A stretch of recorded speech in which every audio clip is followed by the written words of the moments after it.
വന്ന് മുട്ടുന്നു. അപ്പോൾ ഈ മുട്ടുന്നു, അവർ നിലവിളിച്ചുകൊണ്ട് പുറത്തു ഓടുന്നു, അല്ലെങ്കിൽ കതക് തുറക്കുന്നില്ല.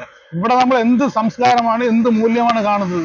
അപ്പൊ ഇത് ശരിക്കും പറഞ്ഞു കഴിഞ്ഞാല് ഒരു മ്ലേച്ഛമായ വിഷയങ്ങളാണ് ഇവിടെ നടന്നുകൊണ്ടിരിക്കുന്നത്. ഈ സിനിമ തന്നെ നിർത്തുകയാണെങ്കിൽ വരുന്ന തലമുറയ്ക്കെങ്കിലും ഒരു ഉപകാരമായിരിക്കും. കാര്യം വരുന്ന തലമുറയെങ്കിലും നന്നാവും. ഇപ്പം കാണുന്നില്ല നമ്മുടെ ഇപ്പോഴത്തെ ചെറുപ്പക്കാരൻ നടക്കുന്ന കോലങ്ങൾ, പല കോലത്തിൽ മനുഷ്യക്കോലത്തിലാണ് നടക്കുന്നത്. സിനിമയെ റോൾ മോഡലാക്കുന്നു. അതില് പിന്നെ ഇവര് മനുഷ്യക്കോലത്തിലാണ് നടക്കുന്നത്. പയ്യന്മാരും യുവാക്കളും യുവതികളൊക്കെ നടക്കുന്ന ഒരുമാതിരി പണ്ടൊക്കെ നമ്മൾ പറയുന്ന ഭ്രാന്തന്മാർ നടക്കുന്ന പോലെയാണ്. മുടിയൊക്കെ ഒരുമാതിരി ആക്കിയിട്ട്, വസ്ത്രമൊക്കെ ഒരുമാതിരി കീറി പറഞ്ഞ ഭ്രാന്തന്മാർ റോഡ് തിരുവോരങ്ങളിൽ നടക്കുന്നില്ലേ, അതുപോലെയാണ് ഇന്നത്തെ യുവതയൊക്കെ നടക്കുന്നത്.